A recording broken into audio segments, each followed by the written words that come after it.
A sealed letter, a secret vault, a name written in Diana's own hand. Over 2 decades after her tragic death, Princess Diana's private letter, hidden in a London bank, has finally been opened. Its contents? Explosive. She names Catherine, not Camilla, as the rightful heir to a fortune no one knew existed. She called Camilla a shadow never meant to wear the crown. And now her words have returned to rewrite royal history. The day the vault was unlocked. It started without warning. In a quiet branch of a private London bank, long untouched by press or public, 2 royal trustees arrived with signed orders and guarded eyes. Their task? To open a forgotten safety deposit box, untouched since 1997. Even the bank manager seemed unsure of what they'd find. Just a record that the box was royal property, sealed by request and listed under a coded name. Inside, nestled among dust and silence, was a single object. A burgundy leather pouch, monogrammed with a gold emblem, and signed unmistakably in elegant script. To the future Princess of Wales, Diana. The signature was real, witnessed, notarized, dated just 3 months before her tragic death in August 1997. It hadn't been included in any known estate filings. Even senior palace legal teams were blindsided. How it had slipped through record-keeping remains a mystery. But once verified, the discovery was deemed too sensitive to handle through standard channels. The pouch was quietly transported to Kensington Palace under private escort. No media, no public alerts. Only 3 people would be present when it was opened: the royal solicitor, 1 trustee, and Catherine, Princess of Wales. Sources say Catherine entered the private study unaware of what she was about to receive. When the envelope was handed to her, she froze at the sight of the name. The weight of it, Diana, written in fluid black ink, felt heavier than any crown. She opened it slowly. The room reportedly fell silent for nearly 20 minutes as she read.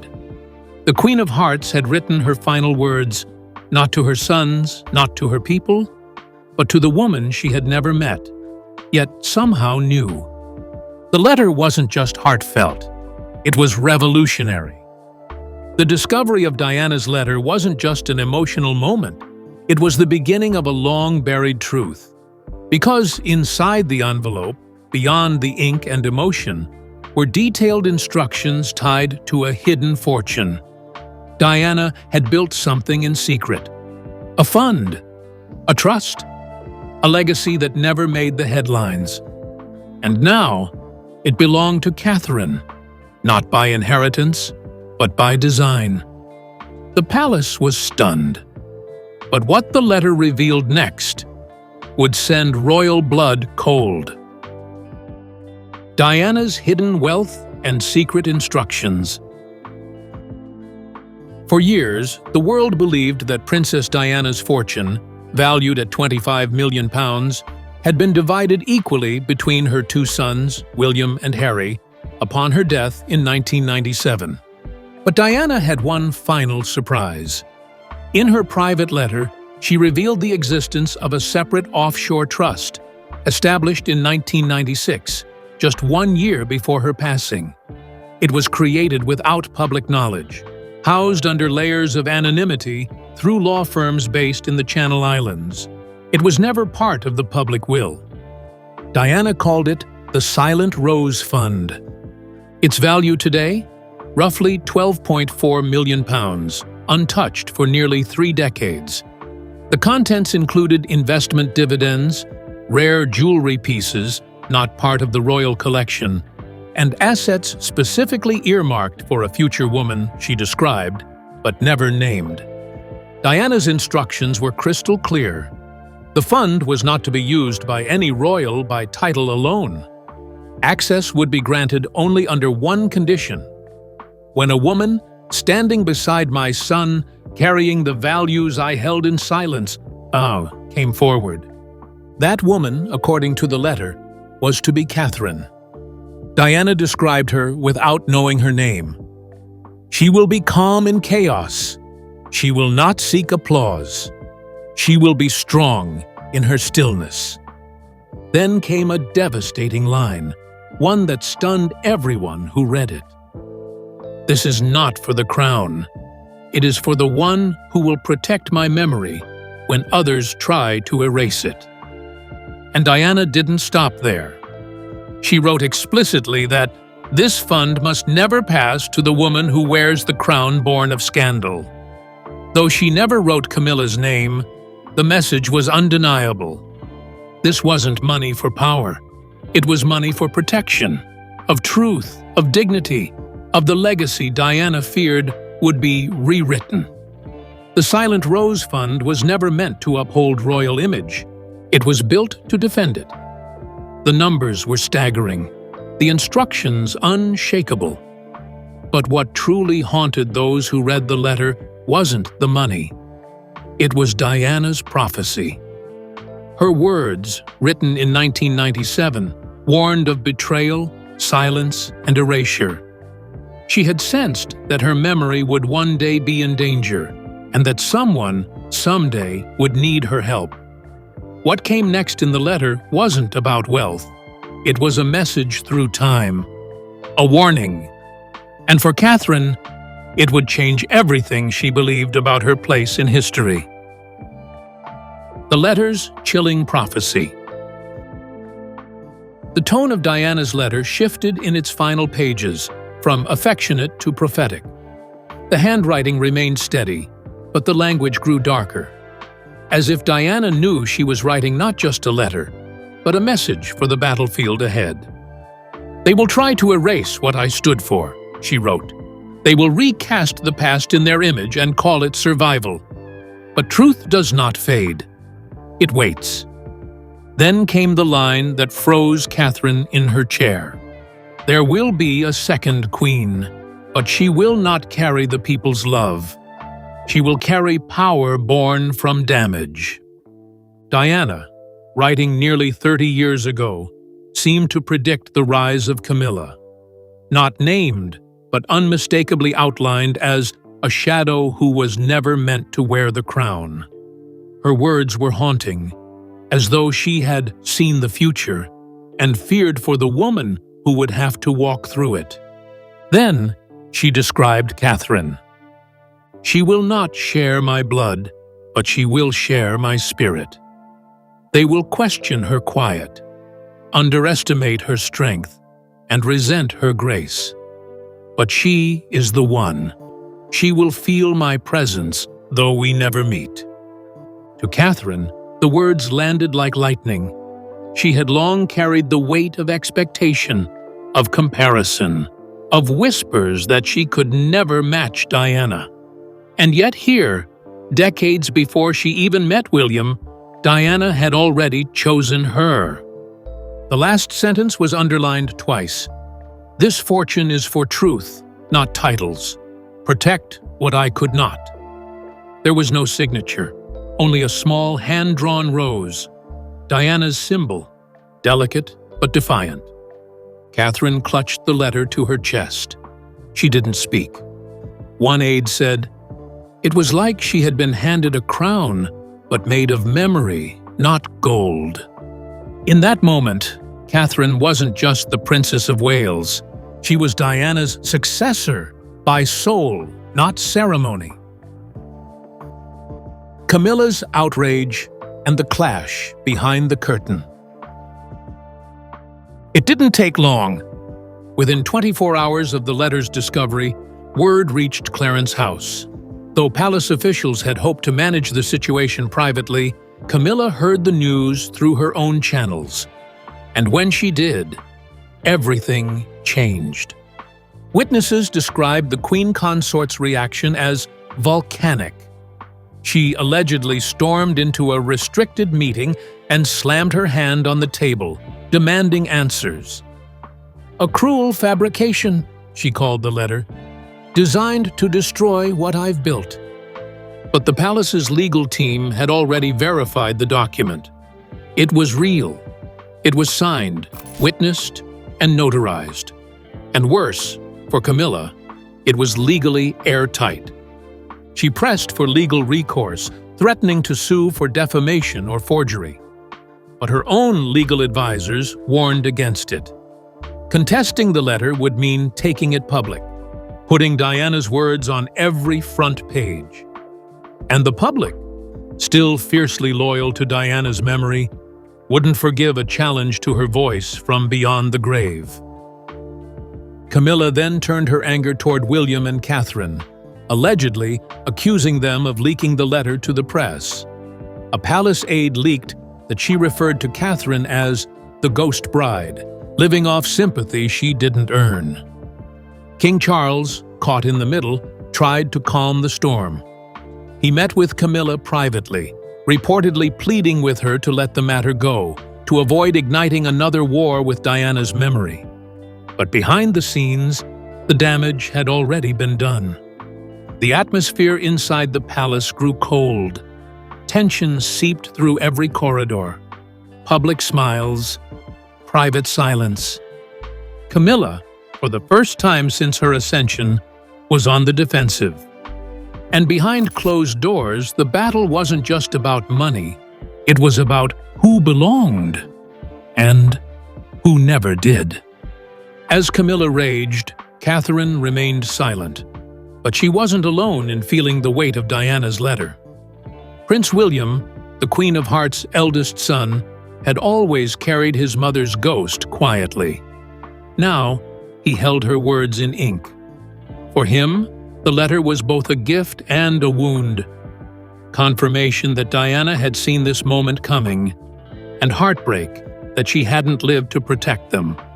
What he did next wouldn't just honor her memory, it would quietly change the future of the crown. William's private war with the past.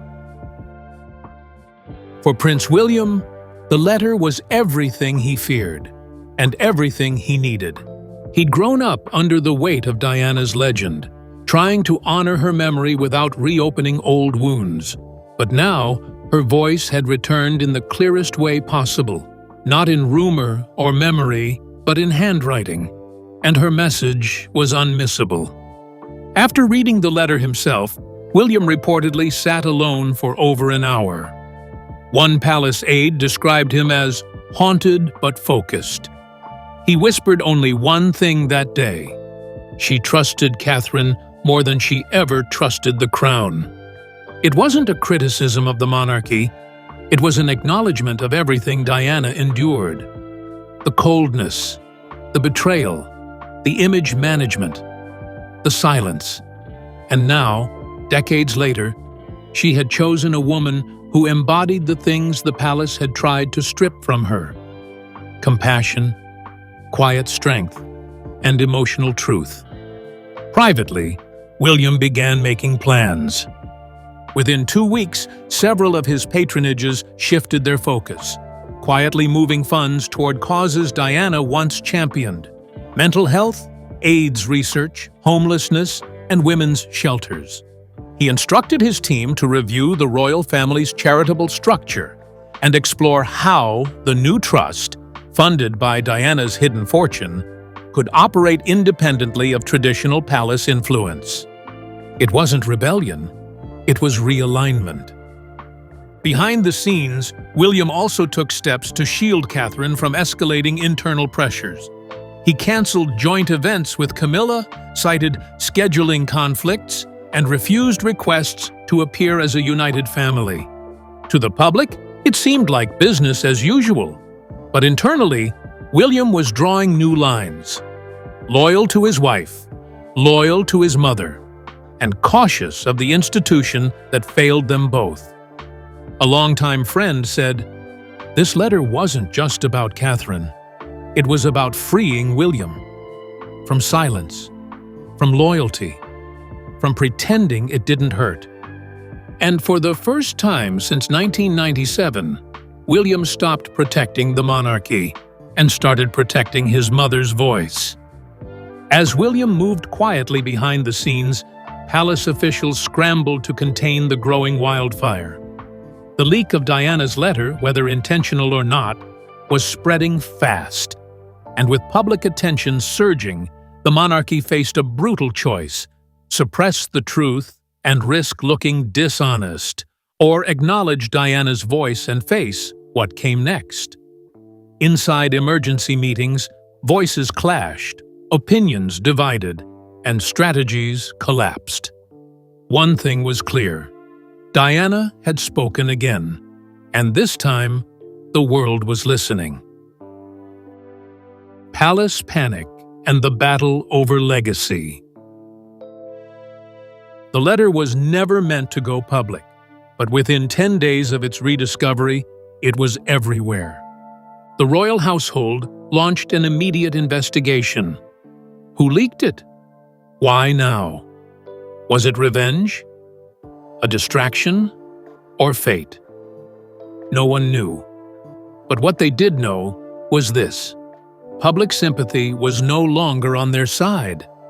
An emergency communications meeting was held at Buckingham Palace, with senior aides, legal advisors, and crisis consultants in attendance.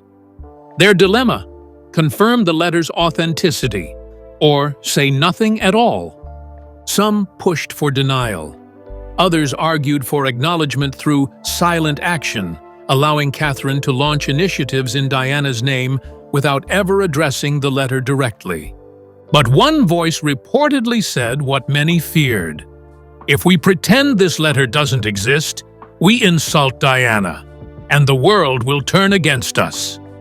Behind the scenes, gag orders were issued. Staff were barred from commenting. Digital security was reinforced.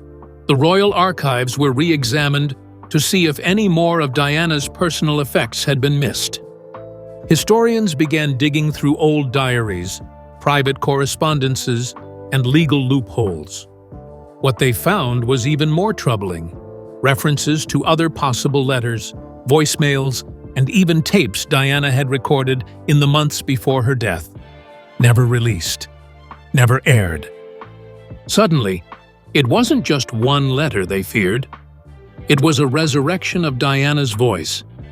Meanwhile, protesters gathered outside the gates, not angry, mourning, carrying roses, photos, and signs that read, "Diana speaks again." One reporter said it best on the BBC: "The monarchy buried Diana's body, but they never buried her truth." Behind closed doors, royal planners faced a brutal reality. Diana had reclaimed the story, and no press release could undo it. Now, the crown wasn't just fighting rumors, it was fighting a legacy they had failed to protect. Public response. They didn't expect the world to care this much, but when Diana's secret letter was leaked, the reaction was instant and global. Within hours, the hashtag #DianaSpeaksAgain began trending across X, TikTok, and Instagram. With millions of views flooding in, people weren't just curious, they were heartbroken, furious, and ready to take a side. By the end of the week, over 300,000 new signatures were added to petitions demanding a public acknowledgement of Diana's letter. Comment sections flooded with messages like, "She saw it coming," and "Catherine was always the one." The mainstream media followed fast. BBC, The Guardian, Daily Mail, and Sky News ran headlines that hit hard. "Diana's voice returns, and she chose Catherine. The Shadow Queen excluded. Camilla called out in leaked letter. Monarchy in crisis as Diana's secret instructions shake palace." Public sentiment had shifted, and it wasn't subtle. Approval ratings for Catherine soared, especially among women under 40 who praised her quiet strength and alignment with Diana's values. By contrast, Camilla's popularity plummeted, losing 18 points in just 10 days. Protests gathered peacefully outside Buckingham Palace, laying roses, holding signs, and quoting the now iconic line from the letter, This fortune is for truth, not titles. More powerful still was the emotional response. Young people, many of whom weren't even alive when Diana died, shared stories of how her legacy shaped their beliefs about compassion, dignity, and justice. And now they saw Catherine as that legacy's living light. Palace officials scrambled, but it was too late. The public had made their choice. Diana had returned, not in body, but in belief. And she brought Catherine with her. As the nation chose sides, Catherine took no public stance. She didn't need to. Her silence had become its own kind of leadership. But behind closed doors, she was already moving, guiding Diana's legacy from whisper to action. Because for Catherine, this wasn't about PR or palace rank, it was about purpose. And now, with the letter confirmed and the public behind her, she was ready to do what the monarchy had never done: honor Diana's voice without fear. Catherine establishes the Diana Trust Initiative. She never announced it with cameras. No red carpet, no exclusive interviews, just a single press release posted on the Royal Foundation's page. The Diana Trust Initiative, led by the Princess of Wales. Its mission was simple, but powerful: to fund mental health programs, support survivors of domestic abuse, and provide youth advocacy services across the UK. The same causes Diana fought for, the same people the Crown once overlooked. The initial funding? £6 million, drawn directly from Diana's hidden offshore trust. Palace advisors urged her to absorb the project under the royal umbrella, to neutralize it with broader royal branding. But Catherine refused. She kept it separate, independent, and legally protected from the Crown's reach.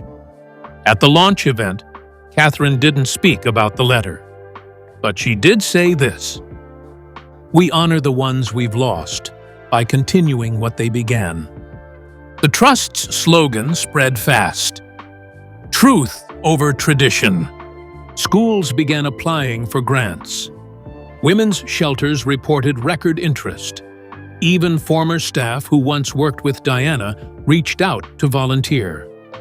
But behind the scenes, friction grew. Camilla, already sidelined, was reportedly furious that the trust bore Diana's name without royal oversight. She viewed it as a rogue institution that weaponized the past. Her aides leaked comments to the press suggesting the project was divisive. But Catherine didn't respond. She didn't have to. The public loved it. Even Prince William, typically reserved, made a rare personal donation, signaling quiet but unshakable support. And so, from a letter sealed in a vault, a new legacy was born. Not one shaped by tradition, but by truth. And this time, Diana's work would not be silenced. It would be seen, through Catherine's hands. But while the Diana Trust soared, Camilla's world began to shrink. The woman once labeled Queen Consort was now called something far colder: the other queen. Her absence from events, her missed engagements, her silence. It all said more than any press release. Behind palace walls, her influence was unraveling, and the royals who once feared her now looked past her, because, whether they admitted it or not, Diana had made her choice, and the Crown had quietly listened. The future queen, Diana, chose. There was no official proclamation, no statement from the king, but something had shifted, and everyone could feel it. Camilla began pulling away from public life. First, it was exhaustion. Then, a temporary reduction in engagements. She skipped major events like the Royal Ascot and Commonwealth Service, with no explanation beyond health and rest. But insiders knew better. Her grip had loosened. Behind the scenes, her staff was downsized. Her influence on royal communications faded. And when palace sources described future planning, they used a new phrase, the Wales model. It was clear who now symbolized the monarchy's heart. Catherine wasn't just the Princess of Wales. She was becoming the queen the people already accepted. Diana's letter didn't make her royal, but it made her right. And that mattered more. Public polls confirmed the shift. 74% of Britons under 55 said they viewed Catherine as the spiritual heir to Diana. Older generations, once loyal to Camilla, began to soften too. Even Charles, sensing the tide, reportedly began discussing the future with a new tone, one that placed William and Catherine at the emotional center of the monarchy's next chapter. The message was quiet but clear. The future crown would carry Diana's voice through Catherine's reign. It wasn't just about wealth. It was never about money. Diana's letter had done something no royal decree ever could. It reshaped the future of the monarchy from beyond the grave. And now, with Camilla retreating and Catherine rising, the final question lingered. What legacy truly defines a queen? And the answer, there was no coronation, no crown jewels, just a handwritten message, locked away for decades, and finally read by the only woman it was meant for. The crown Diana left behind. The letter didn't name her heir. It didn't pass on a throne, but it passed on something far more powerful: conviction. Diana's letter had crowned Catherine in the way that mattered most, not with ceremony, but with belief. The monarchy didn't fall apart, but it bent, quietly, irrevocably. It shifted to meet the woman Diana saw coming long before anyone else did. Camilla's influence faded not with scandal, but with silence. No statement, no farewell. Just a quiet disappearance from the spotlight she had once fought to earn. Catherine never claimed victory. She made no speeches. She held no press conferences. Instead, she built foundations, programs, impact. And William stood beside her, not just as the future king, but as the son of the woman who had changed the world without needing the crown to do it. Now, every ribbon Catherine cuts, every speech she makes, every life she touches, is another line in Diana's legacy. A legacy once silenced, now alive. Because, in the end, Diana didn't choose a title. She chose a soul. And the crown she left behind? It never sat on Catherine's head. It lived in her hands. Diana's voice was buried, but not silenced. With one letter, she lifted Catherine and left Camilla in the cold. The monarchy tried to move on, but Diana planned for the moment they'd forget her. And now, the world remembers. Because this was never about money. It was about legacy. And Diana just made sure we knew who she trusted to carry hers. Catherine didn't just marry into the crown. She was chosen by the Queen of Hearts herself.